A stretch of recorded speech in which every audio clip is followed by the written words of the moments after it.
Amis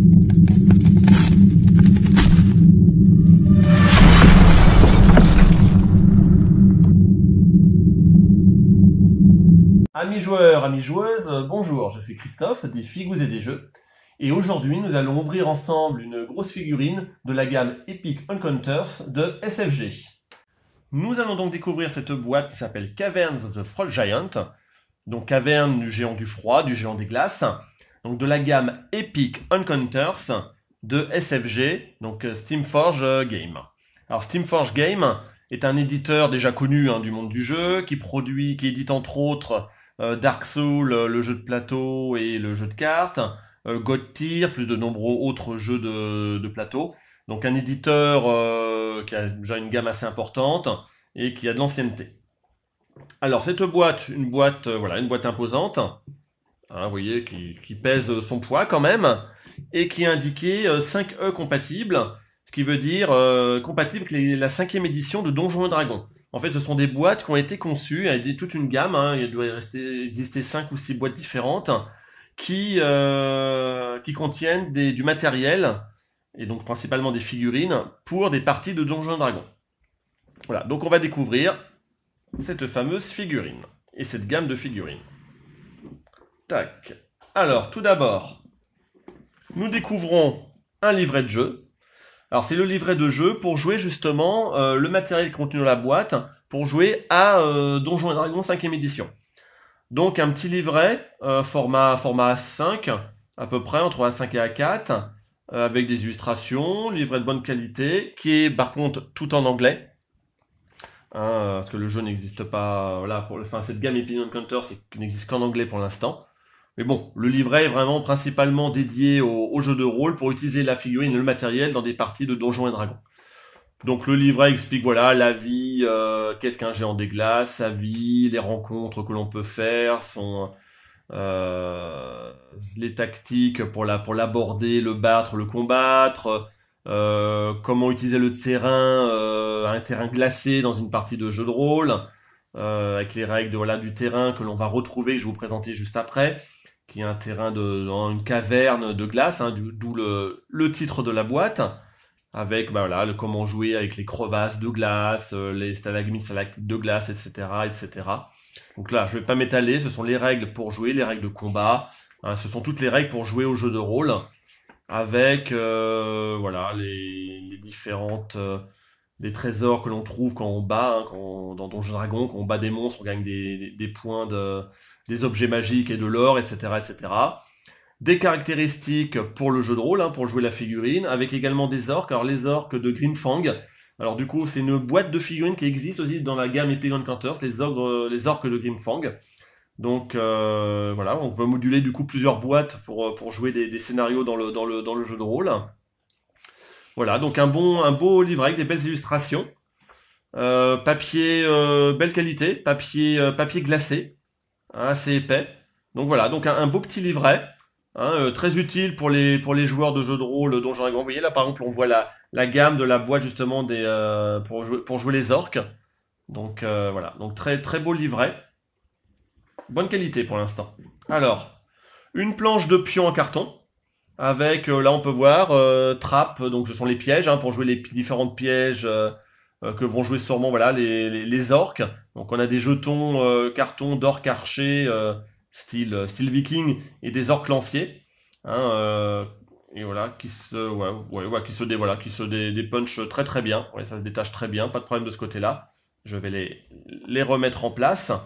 Voilà, donc si on peut jouer directement le contenu de la boîte, faire un scénario pour attraper, capturer ou combattre un géant dans la grotte, en utilisant, si on n'a pas les figurines, en utilisant des jetons, les jetons fournis dans la boîte.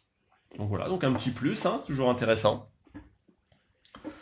Alors du coup, est fourni également un petit plateau de jeu, donc sous format poster. Donc on va le déplier et le découvrir ensemble. Voilà, hop, je fais un peu de place. Donc vous voyez, un format, un poster dans les tons, bien sûr, de ton glace bleutée. Donc on se retrouve avec un poster qui fait quand même un plateau de jeu, on va mesurer ensemble 60 cm. par 42 à peu près, hein, c'est ça, oui, 42. Et avec tout un quadrillage sur tout le fond, sur toute la superficie du poster de 2,5 cm par 2,5 cm. Donc utile éventuellement aussi pour des jeux de figurines, des jeux de plateau de figurines. Donc un plateau recto verso. Hop, on va découvrir l'autre côté ensemble. Donc voilà, avec un autre, un autre dessin de grotte dans les mêmes tons, même couleur bleutée glace. Donc même principe de quadrillage. Voilà, avec juste un autre schéma de grotte. Donc je vais rapprocher le plateau pour voir le système un peu de plus près de quadrillage et puis pour voir un petit peu plus les couleurs et les effets. Donc des beaux dessins. Un petit plateau qui peut être utile. Donc on va passer maintenant à la figurine en elle-même. Donc la figurine est dans un thermoformage plastique avec un couvercle. Voilà, on enlève le couvercle. Et donc la figurine est en deux parties. Alors on a d'abord un socle. Donc un socle en plastique noir classique, gravé SFG. Et puis recouvert d'une partie plastique texturée. Un plastique bleuté, effet glace, hein, on est toujours dans le thème de la figurine et de la boîte. Donc avec un effet éclat de glace, pierre, on voit des bouts de squelette là, un crâne. Donc un effet, un petit socle pas mal à peindre, qui fait un bon effet une fois peint, je pense. On voit qu'il y a 2 emplacements et 3 trous. Donc c'est sûrement pour mettre le pied gauche et le pied droit avec des trous pour mettre sûrement des picots qu'il y a sous les pieds. Donc voilà, et on va mesurer, le socle. Donc le socle fait 10,5 quasiment de diamètre. 10,5 cm de diamètre. Voilà. Donc maintenant on va découvrir la figurine en elle-même. Voici la bête. Donc voilà, donc toujours un plastique, hein, c'est un plastique dur. Hein. Voilà, c'est pas un plastique légèrement souple, c'est vraiment plastique dur, donc toujours dans cet effet bleuté glace. Donc voilà, donc d'une seule pièce, donc tout est déjà collé. Et donc un effet avec une arme, vous voyez, une arme, une espèce de hache, alors qu'on peut, suivant sa façon de le peindre, qui sera ou en pierre ou en glace, hein, ça dépendra de la façon dont on veut le peindre, avec des éclats, des plaques de métal pour souder, pour mettre des parties de glace ou de pierre ensemble, le cordage pour attacher, alors beaucoup de détails, mais sans être surchargé. C'est très bien dosé, je trouve. Donc voilà, de plus près, on peut voir donc la hache, vous voyez, alors là on peut voir dans la jambe, il a des épées de planter dans sa jambe, donc un géant qui est en train de combattre.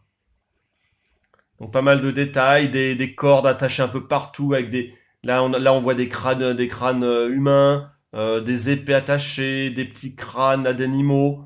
Là il y a une hache qui est plantée dans son thorax. Donc il est vraiment en train de combattre. Donc vraiment pas mal de détails.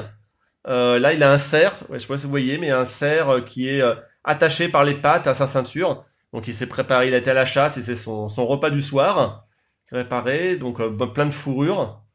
Donc je pense qu'on peut vraiment s'amuser à peindre cette figurine, parce que des détails mais sans être surchargé, et avec tous les effets de fourrure, de pièces, etc. pour faire des bons effets ombrage, brossage qui peuvent être vraiment très sympas.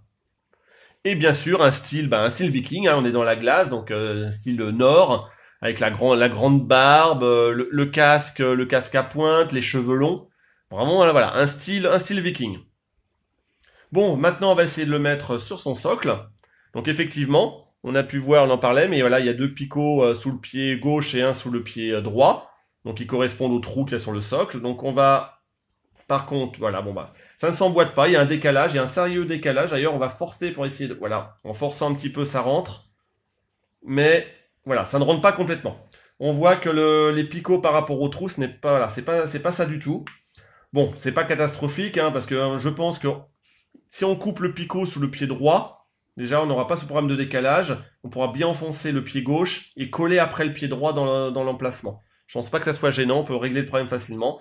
Ou alors laisser comme ça et combler après avec de la pâte pour combler sous les pieds pour faire du sol. Ou avec du flocage, voilà. On peut s'arranger. Par contre, effectivement, ça ne s'emboîte pas. Au niveau des lignes de moulage et du collage, au niveau du collage, c'est très bien fait. il y a pas de trou. On voit les lignes au niveau du collage, on voit qu'il y a des pièces différentes, mais il n'y a pas de trou. Voilà, on le voit bien. Voilà, là on voit ce truc, il y a pas de, voilà, on voit juste la petite fente de collage de la jonction, mais il n'y a pas vraiment il n'y a pas de trou au niveau des différentes pièces. Donc voilà, donc un bel ensemble. Donc voilà, donc on va la reposer. Et donc, pourquoi j'ai acheté cette figurine? Parce que je voulais, voilà, je commence à monter une armée de Sons of Behemoth. Et donc, du coup, je voulais faire la comparaison avec les figurines, bien sûr, les figurines Games Workshop. Alors, j'ai déjà un méga gargant de chez Games Workshop, pour les Sons of Behemoth.